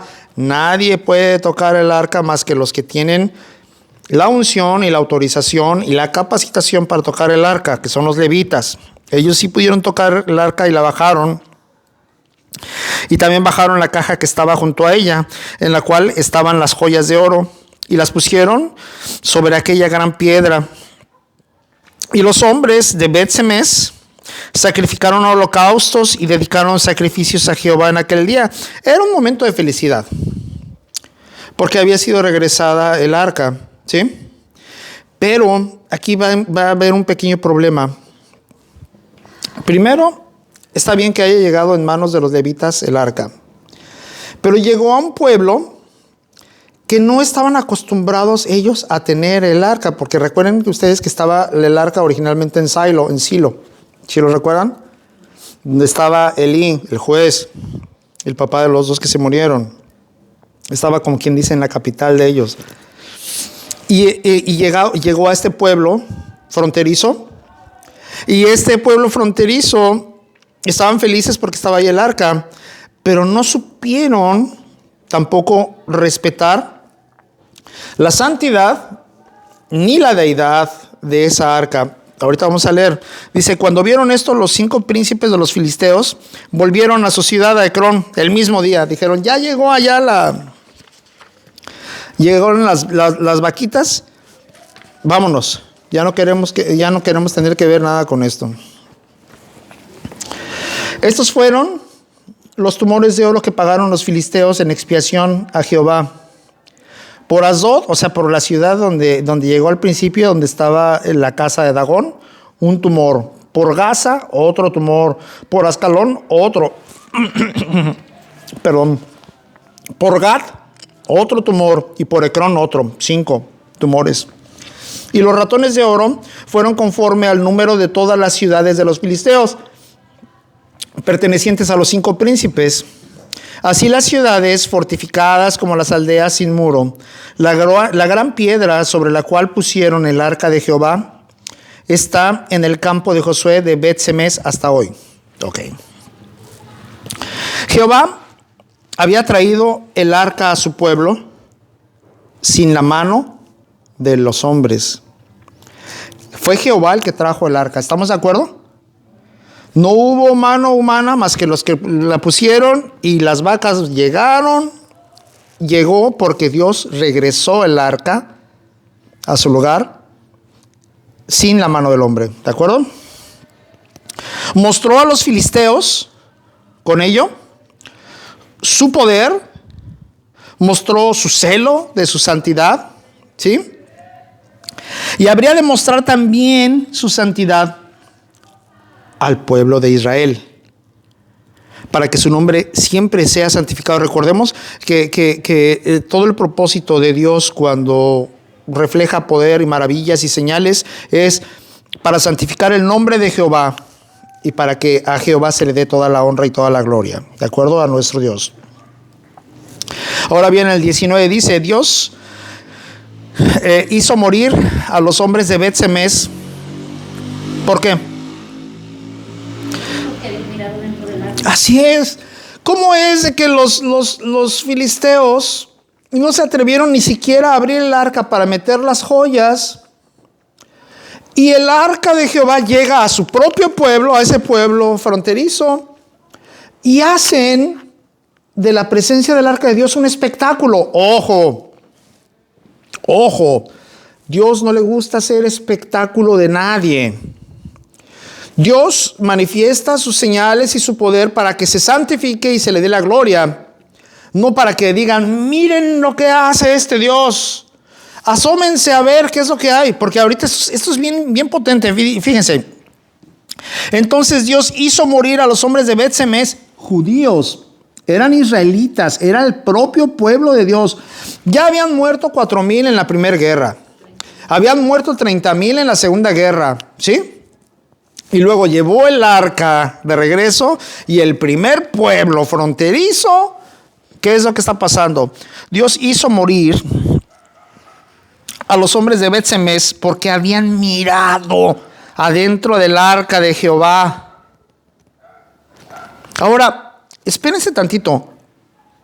Lo recibieron una comitiva de 50, 100 gentes. ¿Cuánto les gusta? 200 gentes. Y todos se asomaron a ver. ¿Qué es lo que pasa? Pongan atención. Hizo morir del pueblo, ¿a cuántos? 50,070 hombres. 50,070 hombres. ¿Cuántas gentes creen que había en ese pueblo? ¿Cuánto les gusta? Eran hombres. Eso multiplícalo por 5. 300,000. una ciudad de 300,000, murieron 50,000. ¿Por qué 50,000? Fíjense cómo otra vez repetimos, porque habían mirado dentro del arca de Jehová. ¿Cómo hubieron 50,000 gentes que vieron dentro del arca de Jehová? La única respuesta es que hicieron un espectáculo de la presencia del arca de Dios. Han de haber puesto el arca, así como pusieron la tumba de la reina. Me estoy saliendo de la cámara. Así como pusieron la tumba de la reina para que la gente entrara y se asomara y la vieran a través del cristal, han de haber abierto el arca. Han de haber dicho, miren el arca que estaba normalmente en la capital, en Silo, está aquí. Vengan todos a verla y fórmense. Y a lo mejor hasta les cobraban una lanita. Hicieron un espectáculo de la santidad de Dios. Hicieron un espectáculo de la deidad, de su pureza, de su poder, de su majestad. Yo no quiero comparar algo, pero hagan de cuenta que al Papa, que es tan adorado por los católicos y que trae una túnica, ¿sí? Lo paran ahí y le levantan la túnica para que se le vieran los calzones. No, es en serio, o sea, entiendan. Y dicen, ¿quieren verle los calzones al Papa? Ahora fórmense todos. Y cada quien se va a caer con un billetito de $10 con tal de que se tomen una selfie con los calzones del Papa. Es irrespetuoso. Digo, no porque la investidura que tiene, ¿de acuerdo? ¿Qué fue lo que indignó tanto a nuestro Dios para que haya matado de un pueblo de 300,000 a 50,000 gentes? Algo hicieron. Algo hicieron. Nuevamente, aquí estamos viendo que todo este evento traía consigo muchos planes y la voluntad de Dios se estaba cumpliendo en cada uno de esos planes. Entonces, hizo morir del pueblo a 50,000 y 70 gentes y lloró el pueblo porque Jehová lo había herido con tan gran mortandad. Dios estaba matando a su pueblo. ¿Por qué? Por idólatras. Tenían todavía imágenes de Baal, de Astarot. Tenían todavía altares. ¿Sí? Y no solo eso. Llegó el arca por manos no de hombre. Llegó el arca a su pueblo. Hicieron un espectáculo porque ¿cómo vieron 50,000 gentes el interior del arca? ¿Verdad que es la única forma? ¿Qué creen que hicieron los de Bet-Semes en su corazón? Cuando vieron que llegaba el arca, lo primero que hicieron es codiciarla. Dijeron, siempre ha estado en la capital, qué bueno que esté aquí con nosotros. ¿Sí o no? Dijeron, ¿y cómo se le llama eso? Codicia. Y es un pecado. Segundo, morbo. Que tenían que asomarse. Si el pueblo de Israel conoce y saben, porque está en el Pentateuco, saben lo que hay dentro del arca. ¿Qué es lo que hay dentro del arca? La vara de Aarón, ¿recuerdan? Unas tablas de las leyes, ¿sí? Y un poquito de maná. Es lo que está dentro del arca. Lo dice la Biblia. No había que estar indagando a ver, no, pero yo quiero ver cómo se ve el maná, cómo se ve la vara verde de Aarón o la tabla. Eso es morbo. Eso es el equivalente que les estoy diciendo, que le levanten la falda de alguien y quieren ver. Eso no se puede hacer con Dios. Y quiero que hagamos un paréntesis aquí, porque eso es lo que hacen las mega churches. Las iglesias gigantescas hacen un espectáculo de Dios. Hacen un espectáculo de luces, de sonido y ¿saben qué? De maravillas, ¿por qué no? Estás enfermo de diarrea, sé sano. Tienes tú un demonio, le empujan así y se cae al suelo y empieza a tirar espuma. Es un espectáculo. Están profanando el nombre de Dios. Están en un grupo de alabanza de rock cristiano con pantallas gigantes de LEDs luminosas y láseres y ponen grandote así Jesús, Emanuel, y la gente como si estuvieran en un concierto de Bad Bunny. desgarrándose entre ellos, llorando, peleándose, tratando de llegar al frente. Eso es lo que está haciendo el pueblo de Dios hoy. Están cayendo en el adulterio por estar idolatrando otras cosas. Las redes sociales, en lugar de ser una herramienta para que la palabra de Dios sea predicada y sea dispersa, se está convirtiendo en un espectáculo de influencers y a ver quién tiene más poder de convocatoria. Y salen algunos predicadores y pastores muy dinámicos, de razas muy curiosas, y salen pelones con tatuajes y con así, y salen agarrando la Biblia como si fuera un periódico y haciendo, y miren, y esto, y aventando la Biblia y dicen, miren, de ahí no va a pasar. Es Satanás quien está haciendo esto. Ya me salí de la cámara.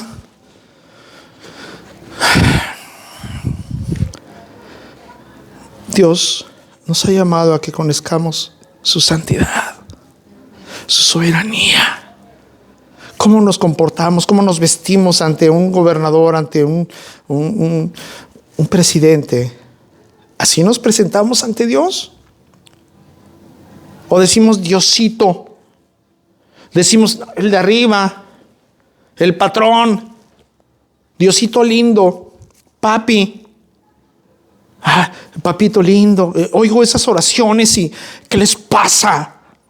¿Con quién están hablando?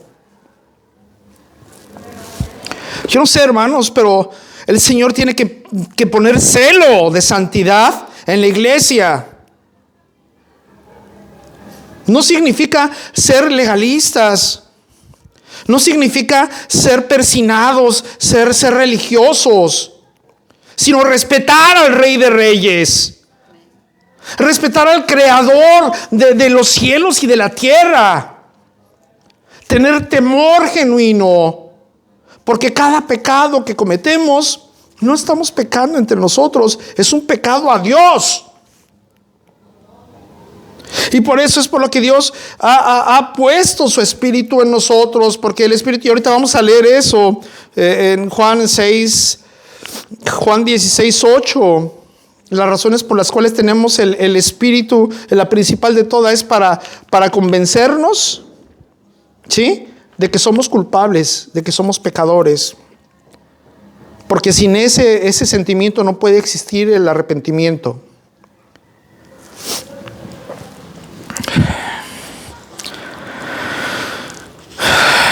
Escuchamos frases como: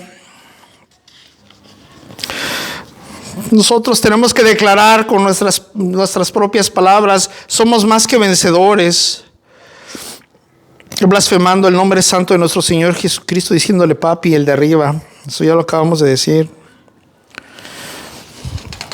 Iglesias que codician el poder y el favor de Dios, porque Dios sí empodera a su iglesia, porque Dios sí favorece a su iglesia, sí concede favores a sus siervos, a sus ministros, a su pueblo. Sí lo hace. Pero otras personas, como en el testimonio en el libro de Hechos, estaban viendo el favor y el poder del Espíritu Santo y quieren comprarlo, quieren tener ese poder, y adulteran y mienten con tal de falsificar ese poder que es genuino. Si nosotros nos ponemos a presumir como la iglesia que somos, la iglesia más pequeña que pueda existir, esta iglesia pequeña ha tenido manifestaciones y favores de Dios increíblemente poderosos, milagros. Pero ¿qué vamos a decir? Vengan todos ustedes porque aquí se sana. No, esta no es una tienda de los favores de Dios. Esto no es un show de luces donde digan, aquí se vienen a divertir y a presenciar cosas maravillosas. No. Dios nos concede esos favores. Es un privilegio.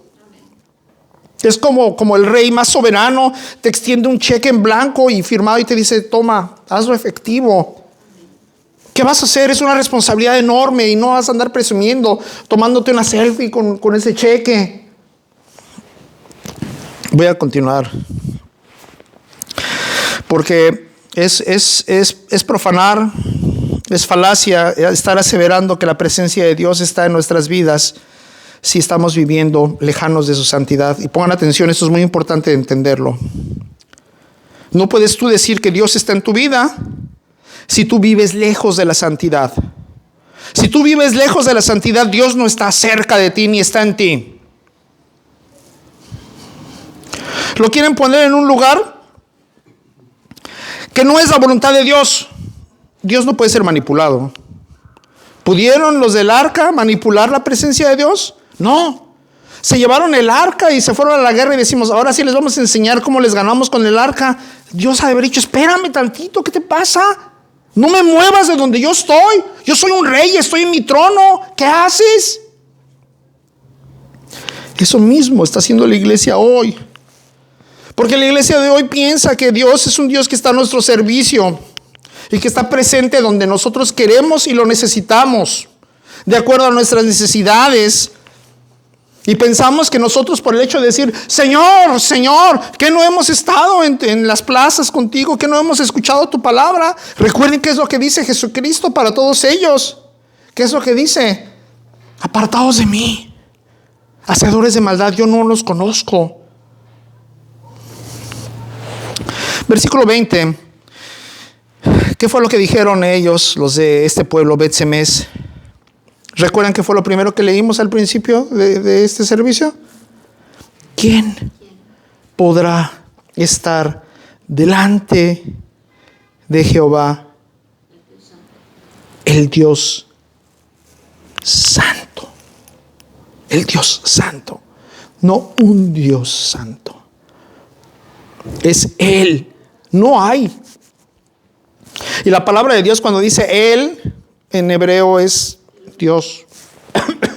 Perdón. Caray.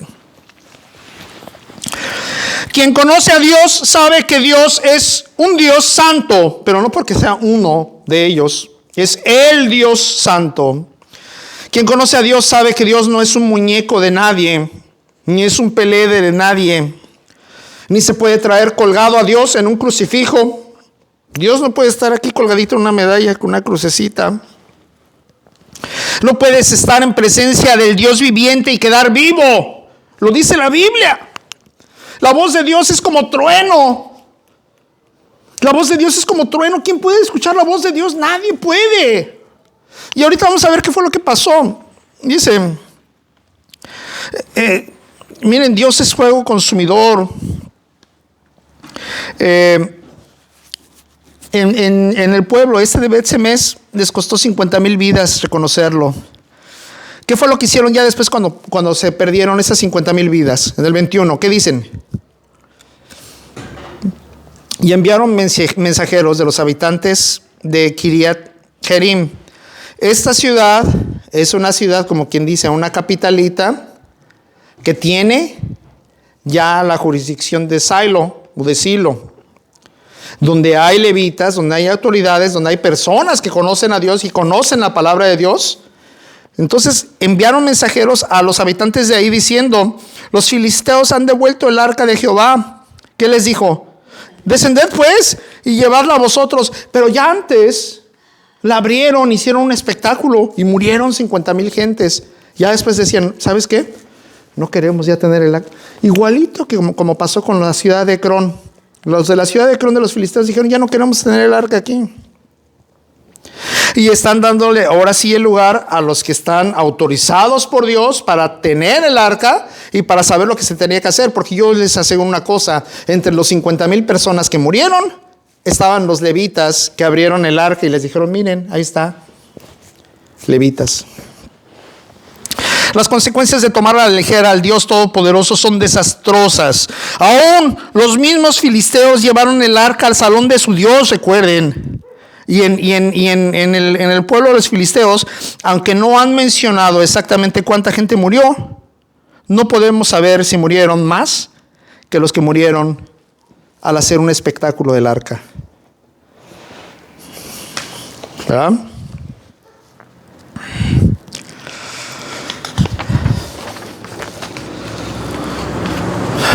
Necesitamos tener la puerta abierta porque necesitamos luz natural y la verdad es que se siente frío. Hermanos, Las iglesias que hacen un espectáculo de dioses, la verdad, es porque no le temen a Dios. No lo santifican. Y yo pienso que la tarea número uno que tiene una iglesia es conocer a Dios y conocer que Dios es santo. Dios es santo. Vamos a continuar ya para terminar. Continuamos en dónde nos quedamos. Vamos a continuar en Samuel 7. ¿Sí? Vinieron los de esta ciudad, que es un poquito más gaya en cuanto a las jurisdicciones y en cuanto a los levitas, Kiriat Jearim, y llevaron el arca de Jehová y la pusieron en casa de Abinadab, situada en el collado. ¿Qué fue lo primero que hicieron para poder manipular el arca? ¿Qué dice ahí? Santificaron a Eleazar. Nadie que no sea santo puede acercarse al arca. Ya lo hemos leído y lo hemos estudiado en otras ocasiones. Lo primero que hicieron es santificaron al que iba a manipular, a Eleazar su hijo, para que guardase el arca de Jehová. Desde el día que llegó el arca a este lugar, Kiriat Jearim, pasaron muchos días. ¿Cuántos? 20 años. Toda la casa de Israel lamentaba en pos de Jehová. Fíjese cómo el arca ni siquiera llegó al lugar donde debería estar. Simple y sencillamente ya llegó a un lugar y quedó resguardada y estuvo ahí 20 años. Y habló Samuel a toda la casa de Israel diciendo, ¿recuerdan que esto lo leímos? Y habló Samuel a toda la casa de Israel diciendo, si de todo vuestro corazón os volvéis a Jehová, fíjense como ya tuvieron que santificar a Eleazar, murieron 50,000 y murieron 30,000 y murieron 4,000. Dice, si de todo vuestro corazón os volvéis a Jehová, quitad los dioses ajenos y Astarot de entre vosotros, preparad vuestro corazón a Jehová y solo a él servid, y os librará de la mano de los filisteos. Entonces los hijos de Israel quitaron a los Baales, ahora sí, quitaron a Astarot y sirvieron solo a Jehová. Y Samuel dijo, reunid a todo Israel en esta ciudad Mizpa, y yo oraré por vosotros a Jehová. Y se reunieron en esta ciudad de Mizpa, y sacaron agua, y la derramaron delante de Jehová. ¿Para qué? Para hacer lavación, para limpiarse. Y ayunaron, ¿sí? Aquel día, y dijeron allí, y reconocieron. ¿Qué fue lo que reconocieron? Contra Jehová hemos pecado. ¿Recuerdan lo que estábamos diciendo? El Espíritu de Dios nos ayuda a reconocer nuestros pecados. Y juzgó Samuel a los hijos de Israel en Mizpa, y cuando oyeron los filisteos que los hijos de Israel estaban reunidos en Mizpa, ¿qué dijeron? Subieron otra vez los príncipes de los filisteos contra Israel. Dijeron, es que cuando vieron que se reunieron todos en una misma ciudad, pensaron que estaban en posición de guerra. ¿De acuerdo? Y los filisteos estaban siempre vigilantes a lo que hacía el pueblo de Israel. ¿Por qué? Porque siempre han estado en guerra, y todo lo que hacían los de Israel estaban preparados porque pensaban que era un acto de guerra. Bueno, en este caso, híjole, esto, perdón.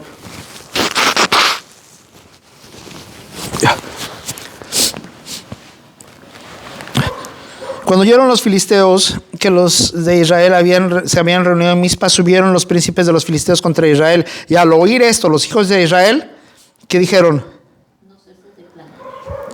Tuvieron temor de los filisteos. No ceses de clamar por nosotros aquí. Espérate. Entonces dijeron los hijos de Israel, pero tuvieron miedo a los filisteos. Y esto es algo que quiero que entiendan. Estaban teniendo temor de los filisteos. No tuvieron temor de Dios. ¿Sí? Y Dios nos ha dado una lección. A Jehová solamente temed. Y el temor de Dios es el principio de toda sabiduría.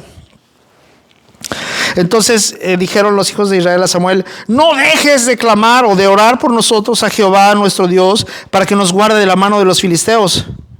Y aquí recordemos que ya el pueblo de Israel se había deshecho de todos los dioses, Astarots y todas estas cosas. Ya se había limpiado en agua. Y habían reconocido su pecado. Solo entonces la mano de Jehová y el oído de Jehová sí estuvo para con el pueblo de Israel. Pero tuvo que haber un cambio muy grande. Tuvo que haber una prueba muy grande, aflicciones muy grandes, dolores muy grandes, ¿sí? Para que se manifestara nuevamente la mano de Jehová. Dice, no ceses de clamar por nosotros a Jehová nuestro Dios para que nos guarde de la mano de los filisteos.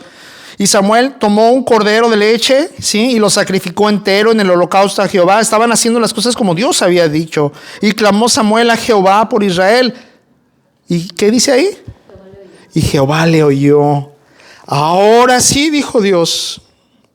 Ya conocieron, ya se dieron una lección que yo no soy títere de nadie.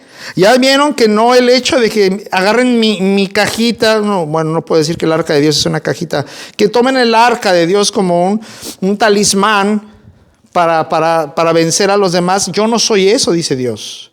Ahora sí, ya me di cuenta que ya aprendieron la lección y están clamando a mí. Me doy cuenta, dice Dios, que reconocieron que son pecadores. Ahora sí escucho. Vamos a llegar ahorita al centro de todo esto. Perdón. Y aconteció que mientras Samuel sacrificaba el holocausto, ¿qué es lo que pasó?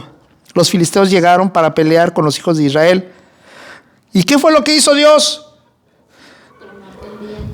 ¿Se dan cuenta quién ganó la batalla? Mas Jehová tronó en aquel día. Miren, hermanos, yo no quiero estar en un lugar donde Dios truena. Si cuando oímos un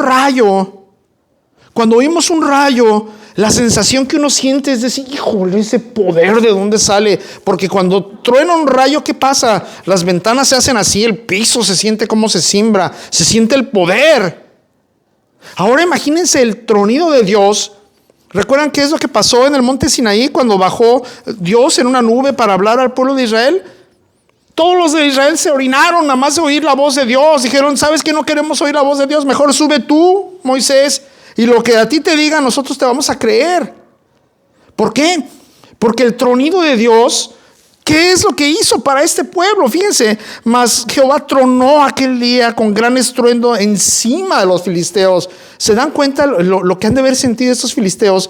Los filisteos conocieron que era Dios quien había generado todos esos tumores.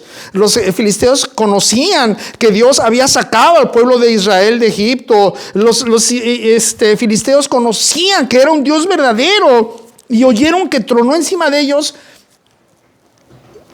Y yo creo que empezaron a caer como las cabras cuando quedan así tiesas de espanto. Porque dice así: mas Jehová tronó aquel día con gran estruendo sobre los filisteos y los atemorizó y fueron vencidos delante de Israel. Solamente cuando el pueblo de Israel reconoció su pecado, solamente cuando quitaron los ídolos. Esto nos enseña una lección. Y salieron los hijos de Israel de Mizpa y siguieron a los filisteos. Todavía los fueron correteando a los pobres filisteos, hiriéndolos hasta abajo de Bet-car, un lugar. Tomó luego Samuel una piedra, y aquí este es el meollo. Tomó luego Samuel una piedra y la puso en medio de Mizpa y Sen, hasta donde llegaron los israelitas correteando a los filisteos, ¿sí? Y esta piedra estaba a la mitad del camino entre Mizpa y Sen. Entonces tomó Samuel una piedra y la puso entre Mizpa y Sen, y le puso por nombre, ¿qué nombre le puso? Ebenezer. Diciendo, hasta aquí nos ayudó Jehová. ¿Se dan cuenta cómo el hecho de que nosotros digamos, Ebenezer, sí, hasta acá Dios nos ha traído hasta este momento, a este lugar, decirlo a la ligera es en cierta forma no tener la reverencia y el respeto que Dios merece? Porque sabemos que efectivamente si estamos ahorita en el primer día, en el 1 de enero del año 2023, y seguimos vivos, es porque Dios nos ha ayudado. Dios nos ha ayudado. Y esa ayuda no llega para un pueblo que agarra a Dios a la ligera, ni su nombre con ligereza. Esa ayuda llega para un pueblo que reconoce la deidad de Dios, para un pueblo que es convicto del pecado y que el Espíritu nos ha convencido a nosotros de que somos pecadores. y que reconocemos y que tratamos de limpiarnos en lo que podemos nosotros como humanos, pero no podemos ser limpiados a la perfección, porque la única que puede limpiarnos a la perfección es la sangre de Jesucristo. No podemos hacer nada nosotros que tenga valor. Todo lo que hacemos nosotros para Dios es como un trapo de inmundicia. Jesucristo, su sangre, todo es por Jesucristo y en Jesucristo. Nosotros no significamos nada. Y esta piedra que se llama piedra de ayuda, esa piedra es Jesucristo. Venos aquí, hermanos, este primer día del año. Y no tenemos más que reconocer que el año que terminó, el que acaba de pasar, significa que Dios nos ayudó. Y si estamos vivos, y si tenemos un techo, y si tenemos salud, y si tenemos alimento, ha sido por la ayuda de Dios. Ahora bien, ¿de qué lado estuvimos nosotros el año pasado? ¿Estuvimos del lado de los filisteos o del lado de los israelitas? Nosotros somos el pueblo de Dios. Y todas las lecciones que Dios nos da es como si fuera el pueblo de Dios. Nosotros no somos como los filisteos son los del mundo. Los filisteos son los del mundo. Y aún los del mundo conocen que hay un Dios. Y aún los del mundo saben y tienen un temor de ese Dios. Pero no reconocen a Jesucristo como la piedra de ayuda, como la piedra de la salvación. ¿Recuerdan la semana pasada? Hicimos mucho énfasis en la piedra, en la roca que es nuestro Señor Jesucristo. Para nosotros, roca de salvación. Para los incrédulos, o para los tibios, o para los que están un poquito alejaditos de Dios, es piedra de tropiezo. Esa piedra que la semana pasada dijimos, piedra no cortada por hombre, pero esta piedra desmenuza, ¿recuerdan? Examinémonos, esa es la verdad, es lo único que tenemos que hacer cuando estamos terminando un año y empezar otro. No tenemos que empezar a hacer la dieta de Daniel, no tenemos que tomar clases de mayordomía ni de finanzas. Tenemos que autoexaminarnos. ¿Por qué? Porque el fruto que hayamos tenido este año es parte de lo que Dios nos está dando como evaluación. 2 Corintios 13:5 dice: examinaos a vosotros mismos, y esto es muy importante, examinaos a vosotros mismos si estáis en la fe. Probaos a vosotros mismos. ¿O no conocéis a vosotros mismos que Jesucristo está en vosotros? Y esto es algo muy, muy relevante, porque alguien que no tiene el Espíritu de Jesucristo no puede evaluarse. Los que tenemos el Espíritu de Jesucristo, el Espíritu de Dios, el Espíritu Santo, que es la presencia misma de Dios, somos los únicos que podemos autoevaluarnos. ¿Sí? Primera de Juan 3:21 dice: amados, si nuestro corazón no nos reprende, ¿qué significa? Si nosotros sentimos que no he hecho nada, significa, y tenemos el Espíritu de Dios, quiere decir que confianza tenemos en Dios. Así dice 1 Juan 3:21. Entonces, ¿qué es lo que hacemos? Confiemos en lo que el Espíritu nos acusa, porque si tenemos el Espíritu, entonces estamos en el buen camino. ¿Sí? Y confiemos que este año que va a empezar va a ser Dios con nosotros realmente, ¿sí? Y que Dios va a cumplir todas y cada una de sus promesas en nuestras vidas. Esto no significa, hermanos, que no vivamos en pruebas, en aflicciones. De hecho, nosotros mismos como iglesia, pocas veces había ocurrido que todos estuviéramos enfermos de resfriados. Y no sabemos, porque no nos hemos hecho pruebas ni nada, pero primero Dios, estamos aquí. ¿De acuerdo? 1 Juan 3:1, mirad cuál amor nos ha dado el Padre para que seamos llamados hijos de Dios. Y el tema, hermanos, lo vamos a tomar muy, muy por en serio las próximas semanas para reconocer en nosotros mismos si realmente estamos en Cristo. Si realmente somos salvos, porque déjenme daros un adelanto, un alto porcentaje de los asistentes a una iglesia, mis hermanos, no son salvos. Ojo, cuidado con ese detalle. Juan 2:15, no améis al mundo. ¿Por qué? Porque antes nos dijo, mirad cuál amor nos ha dado el Padre para que seamos llamados hijos de Dios. Por esto el mundo no nos conoce, porque no le conoció a Él. Pero nosotros sí le conocemos a Él, Jesucristo. Y por eso nos dice en 2:15, 1 de Juan, no améis al mundo ni las cosas que están en el mundo. Si alguno ama al mundo, ¿qué dice? El amor del Padre no está en él. Puestos de pie, hermanos, vamos a orar.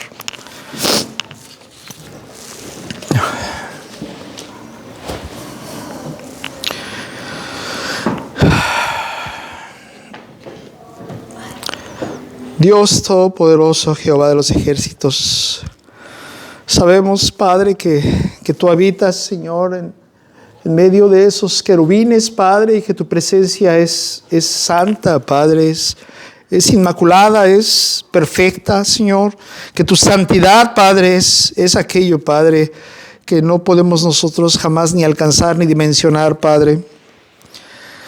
Clamamos a ti, Señor, este día en el nombre de tu Hijo amado Jesucristo, porque tú eres su Padre, Señor. Te damos, Padre, las gracias, Señor, porque, Señor, tu misericordia ha sido con nosotros, Padre. Estamos aquí, Señor, porque tú nos trajiste, Señor, y en las Escrituras, Padre, así dices tú, Ebenezer, esa roca, esa piedra de nuestra ayuda, roca de salvación, Señor.